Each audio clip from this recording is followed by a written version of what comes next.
मैं हूं आपका दोस्त आशु। आप देख रहे हैं आपका अपना यूट्यूब चैनल XYZ सब कुछ। तो दोस्तों आज हम आए हैं सोनी जी के पास और इनसे हम जानेंगे, नया साल आ चुका है तो सबसे पहले आप सभी भाइयों को मेरी तरफ से और सोनी जी की तरफ से नए साल की बहुत बहुत हार्दिक शुभकामनाएं। और हमारी तरफ से सभी ड्राइवर भाइयों को हम ये भगवान से दुआ करते हैं, प्रार्थना करते हैं कि आप और आपका परिवार और आप हमेशा खुश रहें, आपको किसी भी प्रकार की कोई परेशानी जिंदगी में कभी ना आए। तो आज का जो इंटरव्यू है दोस्तों हम सोनी जी से लेंगे, लेकिन आज का इंटरव्यू जो है मैं नहीं लूंगा, हमारे भाई हैं ब्रजेश जी, वो इस इंटरव्यू को पूरा करेंगे और वही सोनी जी से सवाल पूछेंगे। तो आज आप सुनेंगे हमारे भाई ब्रजेश कुमार को। तो जब तक के लिए हम ब्रजेश जी को बुलाएंगे और वही इंटरव्यू लेंगे। आज हम XYZ सब कुछ चैनल पर भी ये इंटरव्यू देख रहे हैं और जब भी जैसे से मुझको समय मिलेगा मैं इस चैनल पर आकर भी इंटरव्यू के माध्यम से नए नए लोगों से, नए नए व्यक्तित्व से आपको रूबरू करवाता। नमस्कार, मैं ब्रजेश ओझा और आप देख रहे हैं न्यूज डिपो। न्यूज डिपो के सभी दर्शकों को नव वर्ष 2023 की बहुत शुभकामनाएं। आपका नव वर्ष मंगलमय हो, तमाम आपकी जो खुशियां हैं वो बढ़े, आपके गम कम हो। इसी उम्मीद के साथ हम आज का सेगमेंट शुरू करते हैं, साल 2023 का पहला इंटरव्यू। आज के इसके इंटरव्यू में हम बात करेंगे एक ऐसे व्यक्तित्व से जो भारतीय मजदूर संघ की तमाम ऑटो यूनियंस को लेकर संघर्ष कर रहे हैं। कई दशकों से चालकों की, ट्रांसपोर्टेट की समस्याओं को सरकार के सामने रखा और उनके लिए संघर्ष किया, सड़कों पर उतरे और चालकों की बहुत सी ऐसी मांगों को पूरा किया जिन मांगों को लेकर चालकों को ये कश्मकश था, ये दिक्कत थी कि क्या वो मांगे पूरी हो पाएंगी या नहीं। आज हमारे साथ है राजेश सोनी जी, जो भारतीय मजदूर संघ की ऑटो और टैक्सी सहित तमाम ट्रांसपोर्ट यूनियनों का प्रतिनिधि करते हैं। सर स्वागत है आपका। नमस्कार जी। सबसे पहले तो मैं देश की जनता को नए साल की शुभकामनाएं देता हूं और प्रशासन एवं पुलिस जो हमारी सेना है उनको भी बहुत बहुत मुबारक हो नए वर्ष की। 2023 में हम आ गए सोनी साहब। 23 नए साल नई खुशियों के साथ नई चुनौतियां भी लेकर आता है। भारतीय मजदूर संघ जो कई दशकों से चालकों की मदद कर रहा है, ट्रांसपोर्टेट की समस्याओं को सरकार के सामने रख रहा है, अब वो कौन सी चुनौतियां हैं, वो कौन सी मांगे हैं जिनको लेकर भारतीय मजदूर संघ की जो ट्रांसपोर्ट यूनियंस हैं वो सरकार के ऊपर जाएंगी और उनको मांगों को पूरा करवाने के लिए पुरजोर तरीके से कोशिश करेंगे। देखो बात ये आ रही है सारी, मैं पहले तो दिल्ली के अंदर ही काम करता था भाई, ऑटो रिक्शा टैक्सी वालों के लिए हमेशा 53 वर्ष हो गए हमारे संगठन को चलते हुए। और हमने ये सोचा क्या नाम है, भारतीय मजदूर संघ की तरफ से ही हम देश भर के लिए भी काम करें लोगों के लिए, क्योंकि ये ट्रेड है ना, इसमें करोड़ों लोग काम कर रहे हैं उद्योग के अंदर, चाहे वो ट्रक ड्राइवर है, चाहे ऑटो वाले हैं, चाहे टैक्सी वाले हैं, अनेक प्रकार की जो है इसमें अगर हमने आंकड़ा निकाला तो करोड़ों लोग इसके अंदर काम कर रहे हैं जी। अभी तक किसी भी राजनीतिक पार्टी की जो सरकारें हैं इनकी तरफ उन्होंने ध्यान नहीं दिया। एक चीज मैं आज आपको बता देता हूं, क्योंकि मेरे को है ना इतने साल हो गए यहाँ काम करते हुए, सरकार को बहुत सारे लोगों ने टैक्स के रूप में दिया, फिटनेस के रूप में दिया, लाइसेंसों के रूप, परमिटों के रूप में पैसा ही पैसा दिया ट्रांसपोर्टरों ने, मगर किसी सरकार ने इनकी तरफ ध्यान नहीं दिया। क्योंकि ये मैं मानता हूं व्यक्तिगत रूप से, अगर ये भारत का सबसे बड़ा उद्योग है तो केंद्र सरकारें चाहे किसी भी राजनीतिक पार्टी की सरकारें रही हुई, मगर इस उद्योग की तरफ किसी ने नहीं देखा अभी तक। अब आती है बात आपके चैनल यूट्यूब होगी, तो आप तो जानते ही हो भाई, मेरा तो काम दिल्ली के अंदर संघर्ष का रहा है, क्योंकि मेरा जीवन इनकी मदद करने के लिए रहा, इनके लिए लड़ाई लड़ना, चाहे वो किसी भी राजनीतिक पार्टी की सरकार हो। खास करके हमारे को ये कहा जाता है भाई ये भारतीय मजदूर संघ ये बीजेपी का संगठन है। हम ये कहना चाहते हैं हमारे लिए ना बीजेपी की सरकार ना कांग्रेस की रही है, जो हमारे हित की बात करेगी वही हमारी सरकार रहेगी। ना ही केजरीवाल की सरकार हमारी है, ना अनेक राज्यों की, जो इनके हित की बात कर रही है हम उसी सरकार को धन्यवाद करेंगे भाई इनके लिए करा है। अभी तक क्या हो रहा है, कई बारी मैं भारत सरकार के मंत्रियों से भी मिलना हुआ मेरा, और मैंने भी कई बातें ऐसी कही हैं उनको भाई इनके लिए कुछ होना चाहिए। जैसे अब मैं कश्मीर की बात कर देता हूं, जम्मू कश्मीर के ऊपर मैं सबसे पहले आ रहा हूं। धारा 370 को वहां से हटाया गया, हटाने के बाद पूरे देश ने स्वागत करा केंद्र सरकार का बड़ा जब, और हम लोगों ने भी करा। दिल्ली के अंदर ऑटो रिक्शा टैक्सी वालों ने पूरे देश भर के अंदर भाई एक देश एक कानून चलेगा, एक झंडा भारत का, यही क्या नाम था जनसंघ के टाइम में। मैं आज बड़ी लंबी बात कर रहा हूं, जनसंघ भी यही चाहती थी, डॉक्टर श्यामा मुखर्जी वो चाहते थे एक विधान एक कानून होना चाहिए। वो आज जो जम्मू कश्मीर के अंदर लागू होगा, पूरा देश खुश है इससे। हम ये कहना चाहते हैं, क्या नाम है, केंद्र सरकार से ये पूछना चाहते हैं, जो वहां के जम्मू कश्मीर के ऑटो वाले हैं, टैक्सी वाले हैं, बस वाले हैं, मगर उसके बाद भी सेंटर के क्यों नहीं उनके ऊपर कानून लागू होते हैं वहां पे? सेंटर के कानून, अगर सेंटर उनको मदद करती है वहां जाके, अभी मैं बताता हूं आपको, जैसे फिटनेस है, फिटनेस वहां 6 महीने की मिलती है और पूरे देश भर के अंदर वो आपको 1 साल की मिलेगी, ठीक है जी।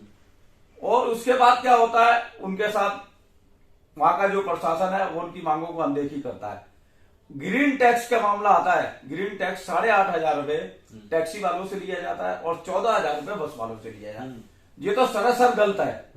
अभी मैं बताऊं आपको, जो जीपीएस सिस्टम है वहां उनसे 18,000 रुपए मांगे जाते हैं, 16 से 18,000 रुपए, बल्कि यहाँ 2,000 में दिल्ली के अंदर लग जाता है, 2,000 में जीपीएस लग जाता है। मगर कहीं ना कहीं हम ये मानते हैं उनको बहुत ज्यादा तकलीफें हुई है जम्मू कश्मीर वालों को।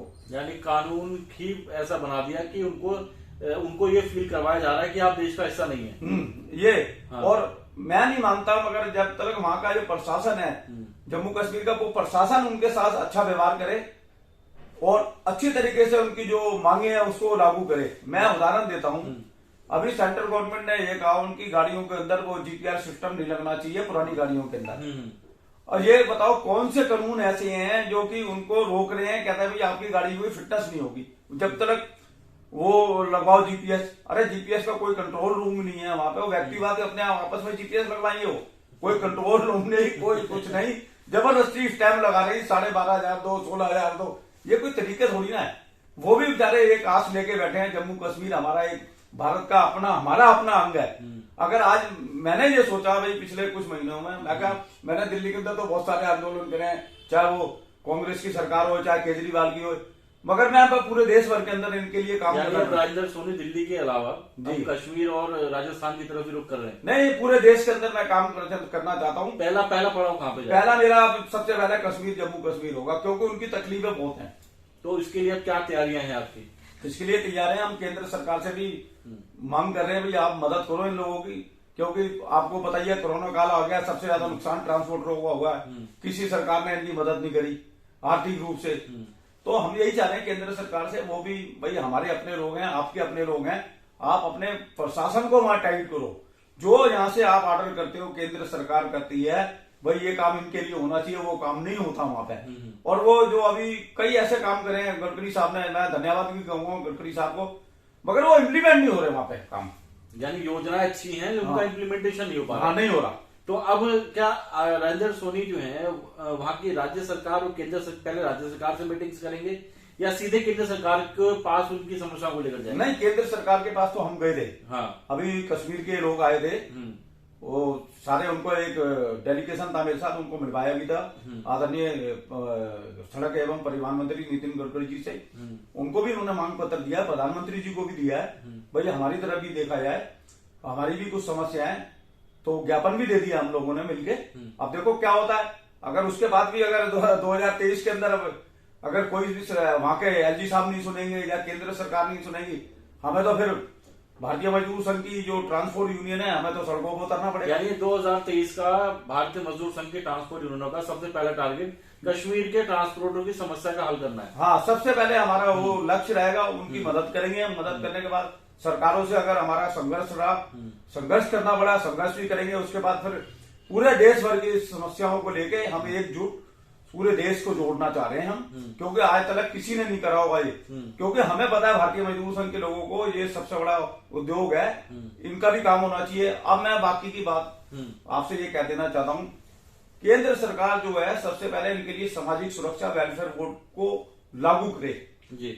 और दूसरी हमारी ये मांग रहेगी, इनको पूरे ट्रांसपोर्ट को, इसको क्या नाम है, उद्योग से जोड़ दिया, इंडस्ट्री का दर्जा दे दिया जाए इसको। इंडस्ट्री का दर्जा जब मिल जाएगा तो इनकी आधी समस्या खत्म हो जाएगी, मैं बताऊं आपको। और तीसरा मुद्दा हमारा ये है, इनको क्या नाम है, स्वास्थ्य बीमा से योजना से जोड़ दिया, जैसे आयुष्मान भारत है, 5 लाख रुपए का बीमा मिलता है प्रधानमंत्री जी की तरफ से, वो भी पूरे देश भर के अंदर मिलना चाहिए।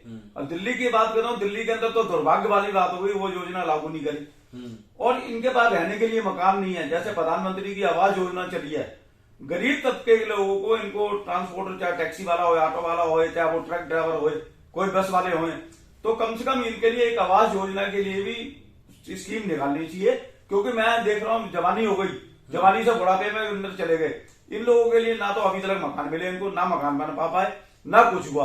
और बाकी की जो बात है, ये 60-65 साल के बाद अगर ये गाड़ी नहीं चला सकते, सरकार इनके लिए पेंसिल की व्यवस्था करता है जो बुढ़ापे का अपना समय निकाल सके। और बाकी की एक और मैं बात बता देता हूं, अभी तक क्या है, इंश्योरेंस कंपनियां हैं, रोड एक्सीडेंट के अंदर इनको 15 लाख रुपए देती हैं। हम ये चाह रहे हैं, क्या नाम है, इनको ड्राइवरों को भी दिया जाए ये राशि। अगर किसी की भगवान ना करे दुर्घटना के अंदर मृत्यु हो जाती है, 15 लाख रुपए इंश्योरेंस कंपनियां ड्राइवर को भी दे। और जितनी भी राज्य सरकारें हैं, कम से कम 50 लाख रुपए का बीमा राज्य सरकारों को इनको चालकों का करना चाहिए, क्योंकि आर्थिक मदद मिल जाएगी इनके पास, तो और तो कुछ है नहीं। चलिए, तो आज का जो इंटरव्यू रहा, इसमें हमने आपको बताया कि भारतीय मजदूर संघ और कई दशकों से, लगभग 5 दशकों से राजेंद्र सोनी जो ट्रांसपोर्ट ट्रेड के लिए काम कर रहे हैं, चालकों के लिए काम कर रहे हैं, उनका 2023 में मुख्य टारगेट क्या है, मुख्य लक्ष्य क्या है उनका। और जो इस इंटरव्यू में हमने बताया कि वो सबसे महत्वपूर्ण जो लक्ष्य है वो ये है कि जम्मू कश्मीर के जो चालक हैं, जो ट्रांसपोर्ट ट्रेड है, वहां पर जो समस्याएं हैं जिससे उन लोगों का जीना दुर्भर हो गया है, उन समस्याओं से उनको निजात दिलवाना। फिर चाहे इसके लिए केंद्र सरकार से मिलना पड़े, एलजी से मिलना पड़े, शासन से मिलना पड़े, प्रशासन से मिलना पड़े, भारतीय मजदूर संघ का मुख्य टारगेट ये है। इंटरव्यू आपको कैसा लगा जरूर बताइएगा। वीडियो को ज्यादा से ज्यादा शेयर करें ताकि इस समस्या से राजस्थान और देश के तमाम जो तबके हैं वो जुड़ सके, इस मुहिम में भारतीय मजदूर संघ का साथ दे सके और एकजुट होकर अपनी समस्याओं का निजात पा सके। हम फिर हाजिर होंगे किसी और मुद्दे पर, तब तक के लिए हम इजाजत दीजिए। बहुत बहुत शुक्रिया, धन्यवाद।